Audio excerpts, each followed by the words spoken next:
ওরে মানি মানে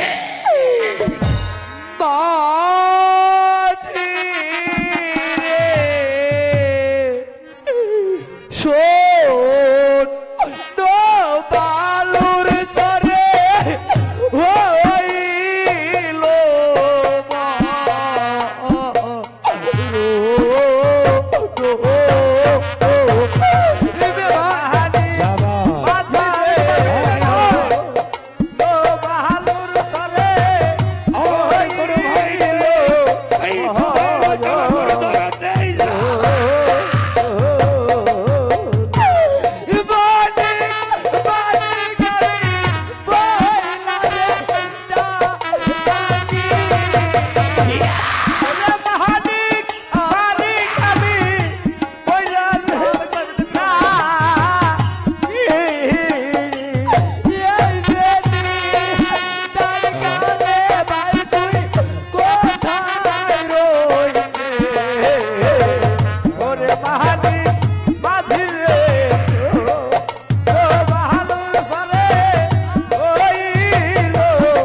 ভাই আজ আপনি সামান্য মালামালের জন্য আপনি আমার বুকের উপরে বসে এই রাজারে খন্দ চালাচ্ছেন মেয়ে ভাই।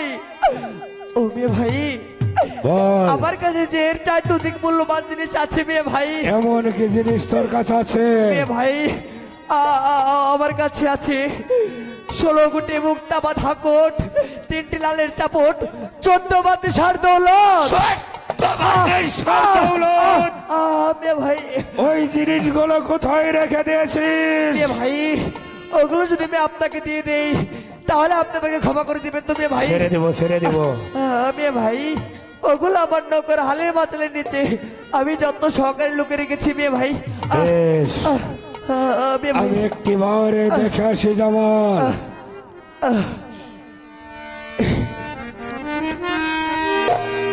সত্য বলেছে জামাল, 16 কোটি মুক্তা বাঁধা কোট, 14 বাদায় সার দৌলত। তাই বলেছে জামালকে ছেড়ে দেওয়া যাবে না। আমি জামাল আম্মজানকে কথা দিয়েছি ওই জামালকে আমি এ দুনিয়া থেকে চিরবিদায় করে দেব। মেয়ে ভাই জামাল আপনারা ক্ষমা করে দিয়েছেন মেয়ে ভাই। ভাই আমার এসো ভাই, আমার মুখে এসো মেয়ে ভাই। ভাই জামাল জামাই! ভাই আমার, মেয়ে ভাই আপনি আমার সঙ্গে এরকম করলেন কেন মেয়ে ভাই? আরে বোকা, আমি তো তোমাকে একটু যাচাই করে নিলাম। এই তো নৌকা বোঝাই মালামাল দুটি ভাই সৈন্য বল চড়ে ঘুমিয়েছি। ওই শত্রু পক্ষ যদি তোমার উপর আক্রমণ করে তুমি নিজেকে রক্ষা করতে পারবে কিনা তাই একটু যাচাই করে নিলাম। আমি ভীষণ ভয় পেয়েছিলাম মেয়ে ভাই। মেয়ে ভাই জামাল? আমি আর এখানে থাকবো না মেয়ে ভাই, থাকবে না, আপন গিয়ে ফিরে যাবো। আপন গিয়ে ফিরে যাবে। মেয়ে ভাই, মেয়ে ভাই আমি এই রাস্তা ধরে চলে যাবো মেয়ে ভাই। চলে যাও, কোনো ভয় নেই। বেশ তো মেয়ে ভাই, আমি চলে যাচ্ছি মেয়ে ভাই। আপনি ভালো থাকবেন মেয়ে ভাই। থাকবো থাকবো, যাও যাও যাও।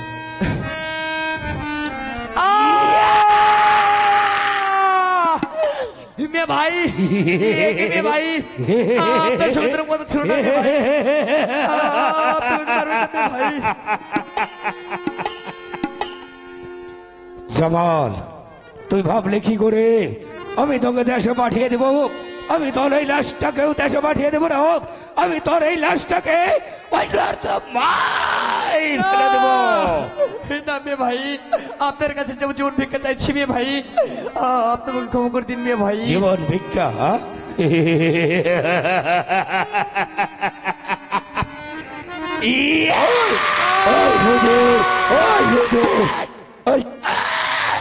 এই যে আমি কর্ণধর, তুই তোর জামাল রে কিছুই করে পারবি না। তুই এখানে কেন? ওইটা তো জামাল রে কিছুই করে পারবি না। তাহলে মারবো কি কিভাবে? আমার কাছে বুদ্ধি আছে। যে বাড়ি থেকে বল। আসার সময় তোর আম্মি যান কি জেনে দিছিল? এক গাছ আর রেশনের দৌড়, এই যে সেই রেশনের দৌড়, ওটা দিয়ে কি হবে? আমি কইতেছি আগে এটা নেও, ওইটা আমার কাছে দে হুজুর। এটা তার কামে রাখবো না, তাই না? এটা আমি ধরে নাহি। এই রেশনের দড়ি দিয়া ওই জামালের হস্তপদ বন্ধন করে ওকে ফেলে দিবি নীল দরিয়ার মাঝে। হাঙ্গস কুমুরি জামালকে খেয়ে ফেলবি। বাহ, অনেক বুদ্ধি তোর মাথায়। হ্যাঁ হ্যাঁ আমি তো সারা জীবন ভেবেছি তুই বোকা বোকাই রয়ে গেলি। হ্যাঁ। এখন দেখো অনেকই বুদ্ধি হয়েছে তোর মাথায়।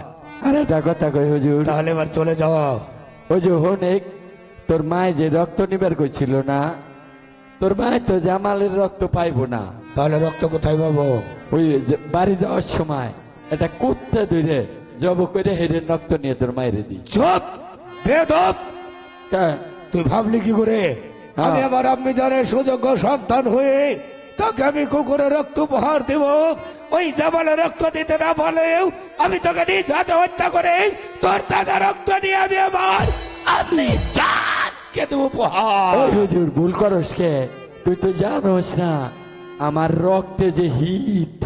যদি তোর মায়ের আমার রক্ত দেশ, তোর মায় ঠুসা পড়ে মরবো, বুঝছে না? ভুল করে ওটা দিবার যাইস না। আর একটা কথা কই, তোর চাকরি আর আমি করুম না। খাবে কি করে? যা মন চাই তাই করে খাম। তাহলে চলে যাও। ভাই হইয়া ফেলাইতাসা বাইরে মাইরে, আর সুযোগ পাইলে আমার তুমি গাইবে। আমি বলছি তুই এখানটা চলে যা। যাওয়ার সময় একটা কথা কই যাই, বল। লোকে বলে কি বলেছে? খোলা গুনে পিঠা, সত্য বলেছে, মা গুনে বেটা। আরো সত্য।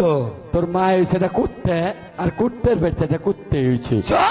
এই যে হ্যাঁ ছাকব দিম কিন্তু হেরাই গেলি এনে তো চাকরি করি না বড়, আই গেলে আর বুগলা করু। শালার মাঝির বাচ্চা মাঝি। আবার কি কস? এই যদি মুখ হইয়া হারে ঠিক পাস যা না? চলে যা, তোর মতো মাঝির প্রয়োজন হবে না। তোর চাকরি আমি করুম নে, তোর মতো শয়তানের চাকরি আমি করুম না। আর পানি জামাল, কে আছে আমাকে একটু পানি দাও। পানি। কেউ নেই এখানে, তোর মিয়া ভাই ছাড়া আর কেউ নেই। মেয়ে ভাই বল, আপনাকে একটু পানি দেবেন মেয়ে ভাই? পানি খাবে? পানি হ্যাঁ? খাবো মেয়ে ভাই, আপনাকে একটু পানি দিন মেয়ে ভাই। ওই পানির গ্লাসটা আমার কাছটা কেমন করে নিবে? কেন মেয়ে ভাই? আমি আপনার কাছ থেকে আমি আমার তো হাতে ভরে পানি নিব মেয়ে ভাই। কি মেয়ে ভাই আপনার হাত পাচ্ছেন কেন মেয়ে ভাই? মেয়ে ভাই, মেয়ে ভাই, মেয়ে ভাই,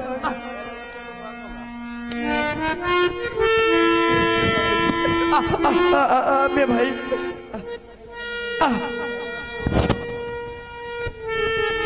জামাল, মেয়ে ভাই, আমার কাছে পানি খেতে চেয়েছিলি, এই তো আমি তোর হস্তপদ বন্ধন করে নিয়েছি জামাল।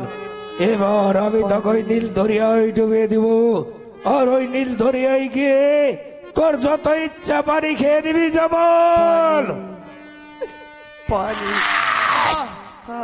পানি পানি। ওই তো দেখতে পাচ্ছিস নীল দরিয়া। আপনি কি করতে চাইছেন? এবার আমি তোকে ওই নীল দরিয়ায় ডুবিয়ে দিব, আমি আর তোকে বাঁচতে দিব না না জামাল। রে ভাই, না। জামাল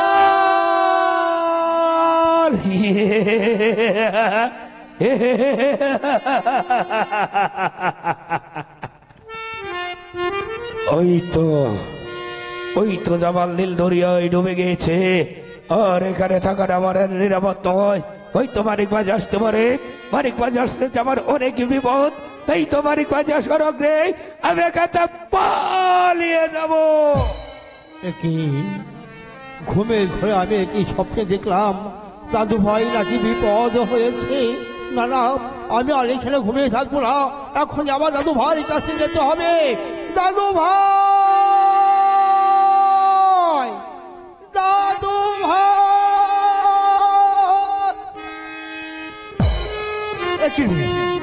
কোথায় গেলি? আর আমার নৌকা বুঝাই মালামাল, তবে কি সেই বেঈমান কামাল আমার দাদু ভাইকে মেরে নৌকা বুঝাই মালামাল নিয়ে দেশে চলে গেল? ওকে আমি কোথায় যেয়ে পাবো? ও যে আমার ভাই, ও যে আমার তরিকার ভাই।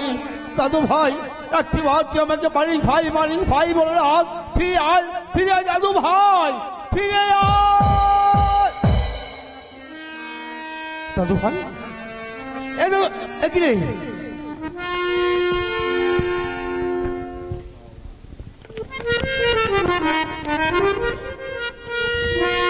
কথা বল, কথা বল, তুই কি আমার সঙ্গে অভিমান করে চলে গেলি?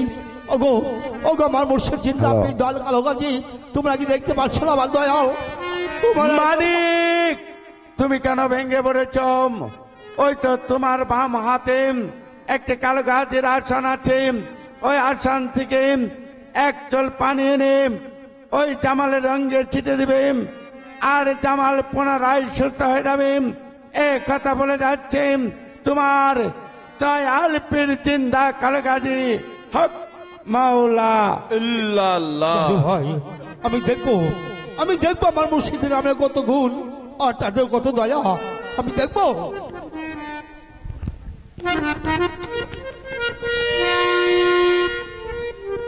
দোহাই দোহাই দয়াল তোমার, দোহাই।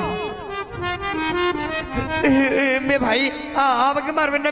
দাদু ভাই, মানিক ভাই, তোর কোন কথাই আমি শুনবো না। ওই তো একটা বৃক্ষ যাচ্ছে, ওখানে বিশ্রাম করবো আর সমস্তই শুনবো। চল আমার সাথে।